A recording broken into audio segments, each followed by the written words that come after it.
एक बार गौतम बुद्ध अपने शिष्य आनंद के साथ एक गांव में भिक्षा मांगने के लिए गए।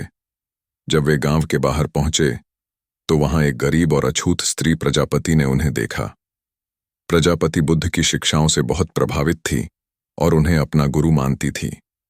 जब उसने बुद्ध को देखा तो वह बहुत खुश हुई और चाहती थी कि वह उन्हें भिक्षा दे, लेकिन गांव में अछूतों के प्रति समाज की भेदभावपूर्ण सोच के कारण प्रजापति को डर था कि बुद्ध उसकी भिक्षा स्वीकार नहीं करेंगे। सभी लोग सोचते थे कि बुद्ध किसी अछूत की भिक्षा नहीं लेंगे, क्योंकि यह उस समय की सामाजिक परंपरा के खिलाफ था। प्रजापति दुखी होकर किनारे खड़ी हो गई। यह देखकर आनंद ने बुद्ध से कहा, भगवान, यह स्त्री अछूत है और अगर आप उसकी भिक्षा लेंगे तो समाज हमें अपमानित करेगा। बुद्ध ने आनंद की बात ध्यान से सुनी और शांतिपूर्वक उत्तर दिया, आनंद, बुद्ध के लिए कोई भी अछूत नहीं है। सभी जीव समान हैं। करुणा और दया का कोई जाति, वर्ग या स्थिति से संबंध नहीं होता।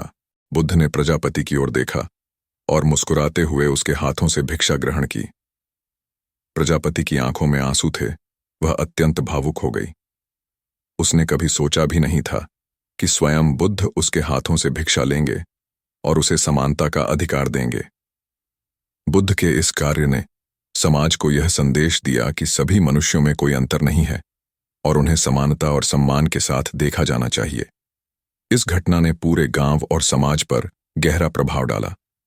लोगों ने समझा कि बुद्ध के संदेश प्रेम, करुणा और समानता के थे। उन्होंने सभी को सिखाया कि कोई भी व्यक्ति उसकी जाति, जन्म या स्थिति के आधार पर नीचा या ऊंचा नहीं होता। इस घटना ने पूरे गांव और समाज पर गहरा प्रभाव डाला। लोगों ने समझा कि बुद्ध के संदेश प्रेम, करुणा और समानता के थे। उन्होंने सभी को सिखाया कि कोई भी व्यक्ति उसकी जाति, जन्म या स्थिति के आधार पर नीचा या ऊंचा नहीं होता। यह कहानी हमें बताती है कि करुणा, प्रेम और समानता के सिद्धांतों का पालन करके हम समाज में बदलाव ला सकते हैं।